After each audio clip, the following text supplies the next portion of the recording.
안녕하세요. 김태훈의 현명한 투자자 방송 시작하겠습니다. 이번에는 이 큐브엔터라는 업체에 대해 좀 공부해 보겠습니다. 큐브엔터는 JYP에서 떨어져 나온 연예 엔터테인먼트 회사인데요. 주로 이제 음반과 음원을 판매하고, 그러면서도 모회사가 VTGMP라는 화장품 회사라 이 화장품 상품으로 유통하는 사업을 하고 있습니다. 그래서 좀 특이한 사업 구조를 갖고 있죠. 지금 현재 이 음반과 음원 이걸 포함해서 이제 매출이 주로 일어나고 있고, 연예 엔터테인먼트 쪽에서는요. 이 상품 매출이 전체 매출액의 50%가 넘어가고 있습니다. 이 상품 매출이 주로 이 모회사의 화장품을 유통하는 것이죠. 지금 이 큐브 엔터테인먼트는 이 연예 매니지먼트 사업도 함께하게 있습니다. 아티스트들과 또 엔터테이너들, 그다음에 액터들, 이들을 이제 매니지먼트 하는 건데요. 주로 이제 박미선 씨나 이휘재 같이 이름이 많이 알려진 유명한인들은 솔직히 좀 별로 그 그러니까 매출에는 도움이 될지 몰라도 순이익에는 도움이 안 됩니다. 왜냐면 그만큼 비용으로 나가는 부분이 크기 때문에요. 하지만 그 신인들을 발굴을 해서 이런 유명인들과 껴팔기, 뭐 껴팔기는 좀 그렇지만 함께 이제 얼굴을 비치고 이름값을 좀, 뭐 이름을 알리고 하면서 인기를 얻으면 이런 신인들을 통해서 충분히 수익을 뽑아내는 그런 구조로가 있죠. 이게 우리나라 연예 매니지먼트사들의 그 전형적인 그 사업 방법이기도 하면서 또 수익을 내는 방법이기도 합니다. 그래서 그 투자자들 중에 잘못 알고 있는 건, 유명인들을 많이 갖고 있으면 그 수익이 많이 나는 줄 알지만 매출 외형은 커질지 몰라도 수익은 그와 반비례한다는 사실을 아셔야 됩니다. 그만큼 유명인들은 받아가는 부분이 많고 또 기본적으로 들어가는 비용도 많기 때문에 그 회사 손익에는 별로 도움이 안 됐죠. 자, 그 지난해 실적을 놓고 보면 매출 외형도 67%나 좀 급증하는 모습을 보였고, 영업이익도 지금 485%나 급증하는 모습을 보였습니다. 그리고 당기순이익도 흑자 전환해서 2021년도에 그 실적이 부진한 부분을 대부분 다 떨어내버리고 2022년도는 작정하고 실적을 이제 호전시킨 거라고 볼 수가 있죠.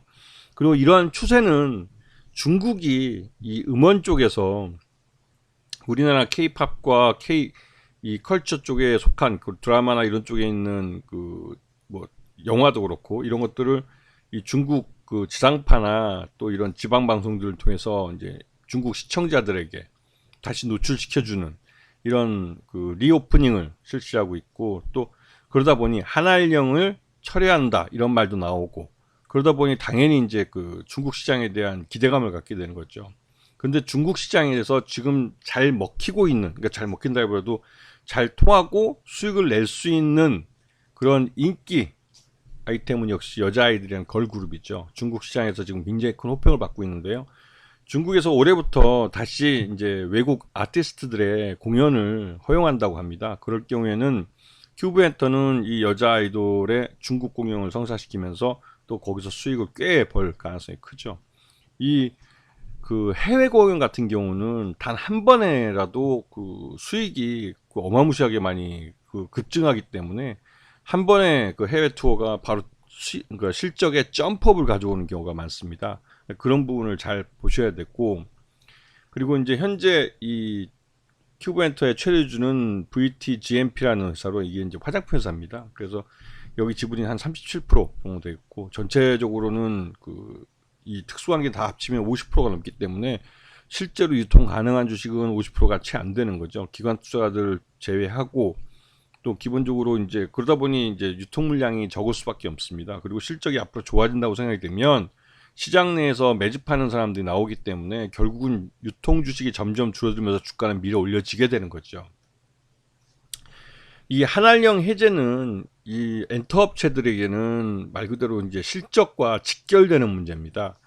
작년 연말에 중국 안호이성 TV에서 방영한 한국 드라마 인기 순위를 딱 보시면 이게 이제 정상적으로 중국에서 수입해서 틀어준 건데요. 이게 이제 이렇게 많은 이제 우리 한국 드라마들이 중국 지방방송국을 통해서 이제 방영이 되고 있는 겁니다. 이게 어느 정도 한알령이 해제되고 하고 있다는 것을 반증하는 그런 것이 됐죠. 그리고 최근에 그 텐센트의 그러니까 음반 관련된 음악 쪽 관련된 자회사의 고위직이 우리나라를 찾아와서 이 음원사들을 이제 찾아가서 만나고 갔다고 합니다. 조만간에 중국이 본격적으로 K-팝에 대해서 이 문호를 다시 개방하려는 그런 움직임으로 해석되고 있어서, 그럴 경우에는 이 큐브 엔터가 가장 큰 수혜를 받을 거라는 그런 기대감이 좀 있는 상황입니다.